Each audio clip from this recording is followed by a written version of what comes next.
This video is powered by the pros at Pascal Air Plumbing and Electric. Arkansas owned, Arkansas operated. GoPascal.com. Great to talk with Pig Trail Nation's Alyssa Orange on halftime each Tuesday, right around this time. Give or take 6, 7, 8 minutes every once in a while. Alyssa, what's up? Not your average few days in Razorback land, is it? It hasn't been. It's been a little wild. I think it's been a little wild across the SEC football landscape in general for the SEC West, with 2 firings of head coaches that are not Arkansas, and Texas A&M and Jimbo Fisher, and I have my whole opinions about that. And then Zach Arnett at Mississippi State. But here we are on a Tuesday, getting ready for FIU. Yeah, speaking of changes, Alyssa, last year we lost both offensive coordinator and defensive coordinator and our strength coach. And then this year we've lost our OC already. What other changes do you see happening in the next couple weeks? Or, I guess, what is the next change you see happening for this football team? Yeah, I think a lot is up in the air right now. And I think a lot just dictates on what happens these next 2 weeks. Against FIU and Missouri. And I'm not talking wins and losses. I'm talking effort. Like, what effort are we going to get from this Arkansas football team at home, where they just have not played well all season long? And so I think that's really going to be, a determining factor on how things move forward. Personally, I do not think Sam Pittman is let go this year. But I do think that some changes have to be made. So you look at bringing in a offensive coordinator who either has a really good track record as an offensive coordinator. And look, Dan Enos did moving in, but it just didn't work here. Or a guy who has been a head coach before, like Barry Odom was, coming in here as the DC, previously the head coach at Missouri, to have that kind of head coaching experience for Sam Pittman to lean on. I mean, I think we're seeing possibly how much Sam really relied on having conversations with Barry on a daily basis about being a head coach, running a football team, off the field things, all that kind of stuff. And then, Barry now leaves to go and be the head coach at UNLV. How much of an impact are we seeing that was actually a really big void that Sam Pittman had to fill? And maybe Dan Enos was that answer, but it didn't work out. And so you have to bring in a guy like that. And then we might see some staff changes. I know the offensive line has been highly criticized. Does Sam Pittman feel like he needs to make those changes from a position standpoint on his coaching staff to make some difference moving forward into year 5 for him? But again, I think it all hinges on what we see out of this football team the next 2 weeks. I thought this month would have been the month where it's really the chance to change the direction of your season and then change the direction of what the off season is going to be like. And I agree with you. I do think Sam Pittman will be the head coach this next year. But it'd be a heck of a lot different if you go into the off season, even with a loss to Auburn, but you played well, but you played with effort, right, and with toughness and physicality and all that. All that feels like it's out the window now. I don't know what'll happen against Mizzou. They're going to beat FIU. But a lot of that, I think, in our minds, when you're watching the game, if people are watching the game, you're going to go by body language. You're going to go by effort, maybe not necessarily the final score, And I don't know if you can go into the offseason with the feeling of, man, we were able to turn things around, because we all saw what happened this past Saturday. Yeah, and that's the biggest thing. Is where is the future headed? And what kind of changes are being made? Look, there are even going to be discussions about KJ Jefferson and Rocket Sanders' future, because they do have eligibility left. Rocket's just a junior, and they were really looking on draft stock this year. Same with KJ. KJ's got a year of eligibility. Does he try to go to the NFL? Does he come back to Arkansas? Or does he transfer and play somewhere else for his final year of college football? All of those also have a big impact too, Phil, because we don't know what the makeup of this football team is going to look like, not from a coaching standpoint, but also from a player standpoint. They're still recruiting well. And so they've got that, and they know the talent that they have on this team that are young, and the talent that they continue to bring in if they continue to hold on to those recruits before signing day in December. But those other guys like your KJ and your Rocket, what are their decisions? How does that lie? And then how does that change how it trickles down from there? So there are a lot of things that we're going to be looking at once this football season ends in November. We'll still be talking about football come December, January, February, March, April, May, June, July, and then right back in August before 2024 season starts. Yeah, at the end of the year, you always have like a review or an evaluation. I think when you can't get to 6, you're evaluating towards next year. I would see that Criswell would play. I don't know that he starts, but I would imagine there's a conversation that says, hey, man, you're going to get the 3rd and 4th series. We're going to see how it goes. And that might go along for some other players as well, not just the quarterback position, but you have to evaluate who's going to be our guys that are going to play with us next year.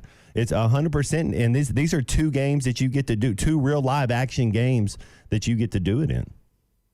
Yeah, absolutely. And you can play them, and they're not going to lose any eligibility, right? Because you can play 4 games, still hold on to that red shirt tag of yours and not lose a year of eligibility. So when you look at guys like Auguste on the running back room, like, are we going to see him at all? Because we've seen him do some good things in practices when we've been able to go to practice. But do we see a freshman like him get some action? I think Jacoby Criswell, and Sam Pittman said this, deserves to be on the field. And he's come in and he's shown that he can handle the offense. We know he's experienced. He came from North Carolina. We should probably see him more than not this next 2 weeks. And I think that it's deserving of him. We've seen enough of KJ in terms of we know what KJ is able to do on the field. Let's see what Jacoby Criswell looks like. Let's put him in some positions to see what we can do and see how, offensively he can move the football up and down the field. I would love it. The openings in the SEC West, it's fascinating to see how different. They're the same division. They're in the same league and all of that, but, man, are you talking about 2 totally different situations here.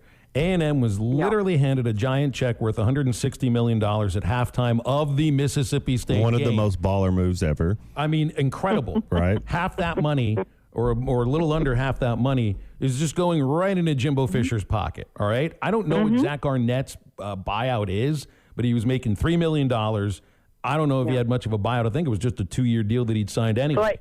So it's, kind of the pittance to go away. 2 totally opposite ends of the spectrum. And Alyssa, Arkansas is somewhere in the middle as far as that's concerned. Right, exactly. So to answer the buyout question with Zach Arnett, what I looked at yesterday and read was they owe him 50% of his $9 million buyout unless he gets another job. So that's $4.5 million. That's nothing. But then you look at what Jimbo Fisher is owed on top of the buyout for all of his assistant coaches who just signed contract extensions earlier this year, too.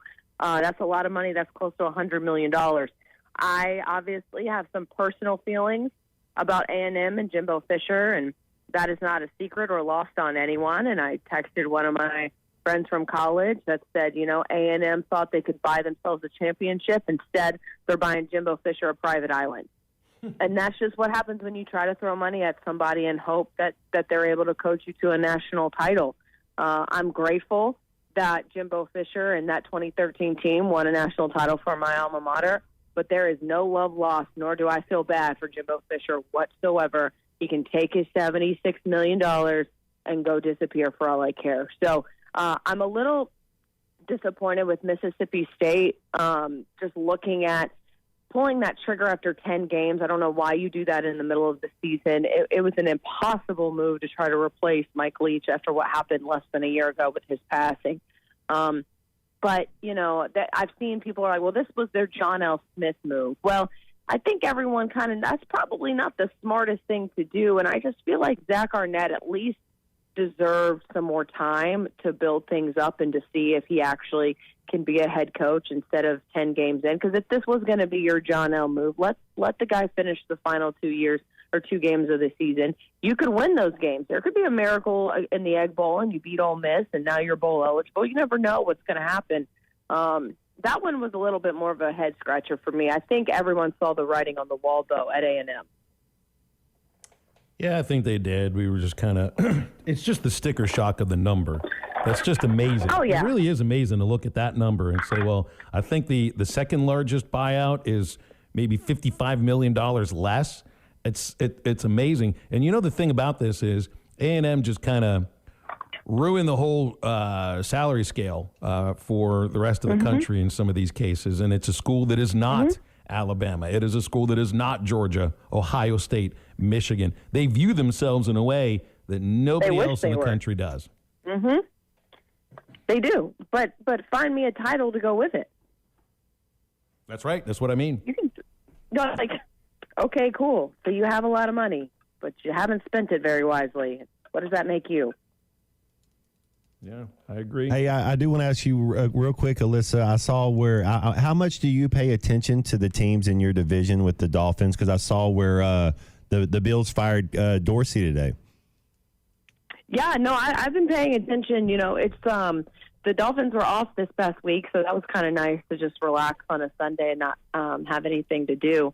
Well, I say that, then all of the craziness on social media happened on Sunday.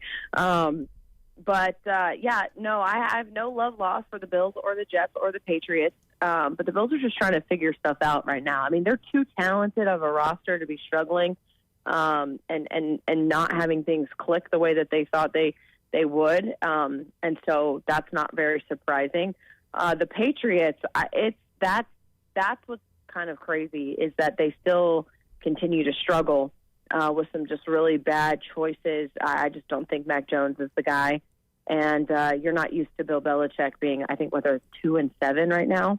But that's kind of wild. And then, hey, it looks like Aaron Rodgers might be back in a few weeks. I don't know what that's about, but it could get really interesting come the end of the regular season here in the AFC East. BetOnline is your #1 source for all your betting needs. Get the latest odds, lines, and matchup reports for baseball, boxing, golf, and more. BetOnline continues to be the fastest and easiest way to place your wagers, including live betting and your favorite casino and card games available to play right from your phone. Head to the website or use your mobile device to sign up today and get in on the action. Remember to use our promo code BELIEVE, that's BLEAV, for your 50% welcome bonus on your first deposit. Bet online, where the game starts.